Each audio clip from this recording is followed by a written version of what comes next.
मेरे अजीज दोस्तों और बुजुर्गों, ये जो बीजेपी के लीडर ने बकवास बकी टीवी चैनल टाइम्स नाउ पर हमने आवाज उठाई, मगर 10 दिन के बाद 56 इंच का सीना रखने वाले देश के प्रधानमंत्री 10 दिन के बाद बोले इसको हटा दो, इसको सस्पेंड करो। अगर आज मैं नरेंद्र मोदी के बारे में अनपार्लियामेंट्री लैंग्वेज को इस्तेमाल करूं तो कल सुबह से बीजेपी वाले ओ वैसी को पकड़ो, वैसी को पकड़ो, वैसी को पकड़ो।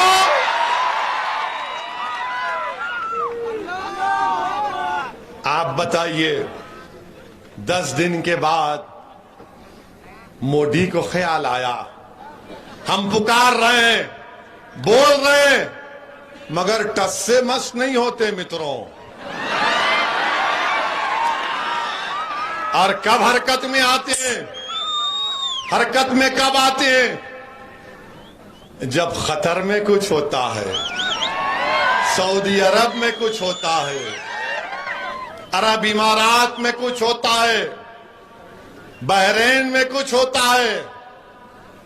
जब प्रधानमंत्री बोलते हैं अरे गड़बड़ हो गई रे बाप, अब तो मैं चाय भी नहीं पिला सकता इनको,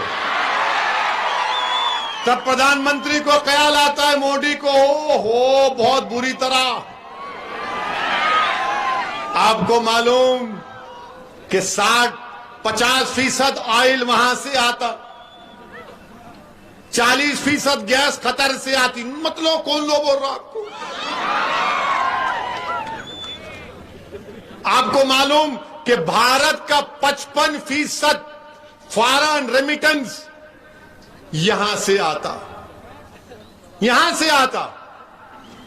8 मिलियन लोग यानी 80 लाख लोग भारत के वहां काम कर रहे हैं। देश के प्रधानमंत्री, कभी सोचो आप, अगर उनको कुछ हो जाएगा, वहां के मुल्क में, वहां पर उनकी जान और माल को खतरा पैदा हो जाएगा तो क्या होगा देश के प्रधानमंत्री? मेरे अजीज दोस्तों और बुजुर्गों, देश के प्रधानमंत्री को भारत के मुसलमानों की तकलीफ नहीं पसंद आती, इनको भारत के मुसलमानों की तकलीफ नहीं दिखाई देती, इनको पीर और अखलाक की मौत नजर नहीं आती, वसीम शेख की दुकान की बर्बादी नजर नहीं आती मोदी को। नरेंद्र मोदी को दिल्ली में गरीबों की दुकानों को तोड़ना नजर नहीं आता। भारत के प्रधानमंत्री को उनकी पार्टी का स्पोक्स पर्सन जो रसूलुल्लाह सल्लल्लाहु अलैहि वसल्लम की शान में नाम शनाब बकती हैं, वो मोदी के कानों को सुनाई नहीं देता। 20 करोड़ मुसलमानों की तकलीफ को अगर मोदी नहीं समझेंगे तो किसकी समझेंगे? तो नरेंद्र मोदी को समझ में आया सऊदी अरब में क्या होगा, यूएई में क्या होगा, टर्की में क्या होगा, बहरीन में क्या होगा, ओमान में क्या होगा। यहां की इनको तकलीफ नजर आई। अफसोस भारत के वजीर आजम, आप तो बार बार भारत की मोहब्बत के दावे करते हैं, मगर भारत की सरजमीन पर बसने वाले गयूर मुसलमानों की तकलीफ आपको समझ में नहीं आई, मेरी पीड़ा आपको नजर नहीं आई। मैं पुकार कर कह रहा था भारत के वजीर आजम हैं आप सबके वजीर आजम हैं, मेरे भी हैं और सबके हैं, मगर आपने हरकत आई तो उन ममालिक को देखकर आई, कितनी पूरी दुनिया में भारत की बदनामगी हो रही है और कोई सेकुलर पार्टी कुछ नहीं बोलती है, सबके मुंह बंद। मगर मेरे अजीज दोस्तों और बुजुर्गों, मेरी आपसे अपील है कि आप एक सियासी ताकत बनिए। हमको डरने और घबराने की जरूरत नहीं है। यकीनन हम मुकाबला करेंगे शिवसेना से, कांग्रेस से, राष्ट्रवादी से। हम अपना हक, सियासी हक हासिल करेंगे। आज मीडिया ने पूछा राज्यसभा के इलेक्शन में क्या होगा, आपके 2 एमएलए हैं, मुफ्ती इस्माइल और फारूक शाह। तो मैंने कहा जिसके पेट में दर्द है उन्हें अजवान खाना। मगर ये लोग बोलेंगे नहीं नहीं, तुम आना हमारे पास दो रास्ते, तुम बात करो, बात करेंगे, नहीं करते घर में बैठेंगे हम आराम से। ये जमाना चले गया, हमारे का नहीं आना, कोई आएगा नहीं तुम्हारे पास। ये डराओ मत हमको, तुम बीजेपी से हम ही तो मुकाबला कर रहे, तुम क्या मुकाबला कर रहे बीजेपी से? हमारा घर बर्बाद हो गया बीजेपी से मुकाबला करते करते, हमारे बच्चे जेलों में चले गए बीजेपी से मुकाबला करते हुए, हमारे घरों को दुकानों को तोड़ दिया गया क्योंकि हम बीजेपी से मुकाबला कर रहे हैं, हमको गाली दी गई क्योंकि हम बीजेपी से मुकाबला कर रहे हैं, हमारी गाड़ी पर गोलियां चलाई गई क्योंकि हम बीजेपी से मुकाबला कर रहे हैं, हमारे बाप को मारा गया, मॉब लिंचिंग की गई क्योंकि उसका मजहब इस्लाम था। आपको क्या हुआ? आप तो दूर बैठकर तमाशा देख रहे हैं, आप तो मेरी खबर पर मरने के बाद आकर दो फूल चढ़ाकर बोलेंगे मरने वाला अच्छा आदमी था। मगर अजीज दोस्तों और बुजुर्गों, ये इनको फैसला करना है। अब वो गया जमाना कि ये लोग क्या समझते, एक कहावत है दखन में कि गरीब की जोरू सबकी भाभी कहते हैं। वो गया जमाना, अब बातचीत बराबरी की होगी। यकीनन हम भी चाहते हैं कि मालेगांव विधानसभा में करोड़ों रुपए के तरक्याती काम करवाए जाएं। ये मालेगांव की आवाम का हक बनता है।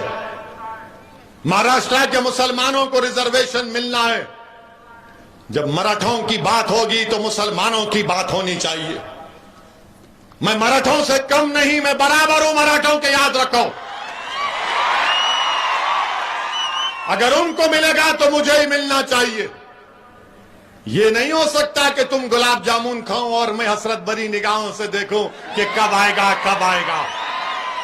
याद रखो, और गुलाब जामुन उसको मिलेगा और मुझे नहीं मिलेगा तो पूरी मिठाई की दुकान उठाकर लेकर चला जाऊंगा मैं।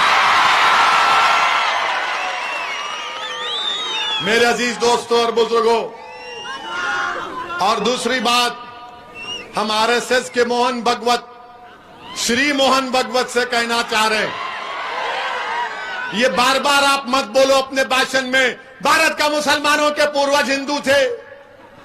आपको कैसे मालूम? आप डीएनए कराए थे क्या?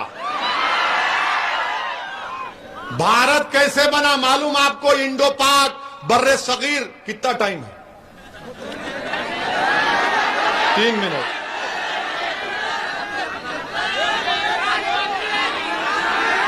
तीन मिनट है। तो भारत कैसे बना? भारत इंडिया जो मौजूदा बर्रे सगीर जिसको कहते हैं, 65,000 साल पहले अफ्रीका से लोग आए थे। अब पूछिए आरएसएस वालों से, है हाँ अफ्रीका से है। फिर उसके बाद 45,000 साल पहले ईरान से किसान आए थे। हाँ ईरान से आते यहां पे।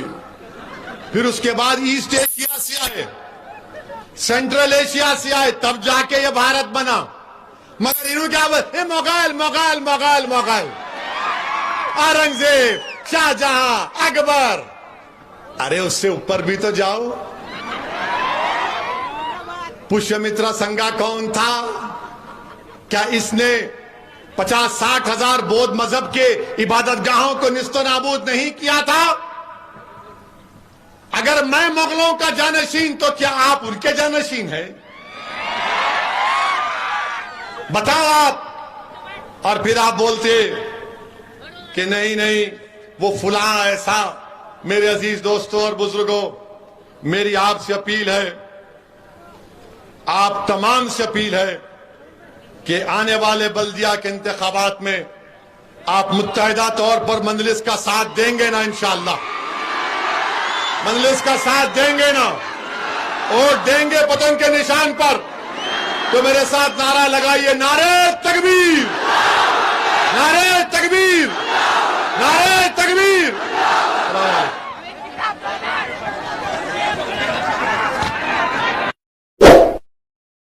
Subscribe now and press the bell icon. Never miss an update.